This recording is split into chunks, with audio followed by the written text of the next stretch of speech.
ಕೋಗಿಲು ಸಂತ್ರಸ್ತರಿಗೆ ಮನೆ ನೀಡುವಂತೆ ಒತ್ತಡ, ಸರ್ಕಾರಕ್ಕೆ ಕಾಂಗ್ರೆಸ್ ಹೈಕಮಾಂಡ್ ಆದೇಶ.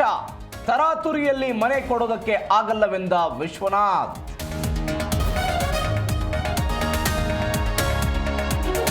ನಾಳೆ ಕೋಗಿಲು ಬಡಾವಣೆಗೆ ಬಿಜೆಪಿ ನಿಯೋಗ ಭೇಟಿ, ಸತ್ಯ ಶೋಧನಾ ತಂಡದಿಂದ ಮಾಹಿತಿ ಸಂಗ್ರಹ.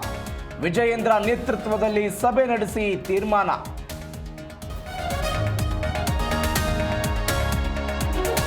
2025ರಲ್ಲಿ ಮಾತು ಕೊಟ್ಟಂತೆ ನಡೆದುಕೊಂಡಿದ್ದೇವೆ, ದೇಶಕ್ಕೆ ಗೌರವ ತರುವ ಕೆಲಸ ಮಾಡ್ತೇವೆ. ಸರ್ಕಾರದ ಪರ ಬೆನ್ನು ತಟ್ಟಿಕೊಂಡ ಡಿಸಿಎಂ ಡಿಕೆಶಿ.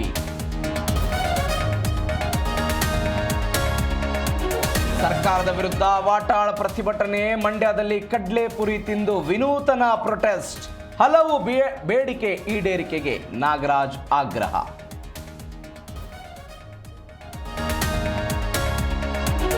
ಕೊಪ್ಪಳದ ಗವಿಮಠದ ಅಜ್ಜನ ಜಾತ್ರೆಯ ಸಂಭ್ರಮ, ಜಾತ್ರೆಗೆ 25,000 ಜೋಳದ ರೊಟ್ಟಿ ಸೇವೆ. ಬಳ್ಳಾರಿಯ ದೇವಸಮುದ್ರ ಗ್ರಾಮಸ್ಥರ ಕೊಡುಗೆ.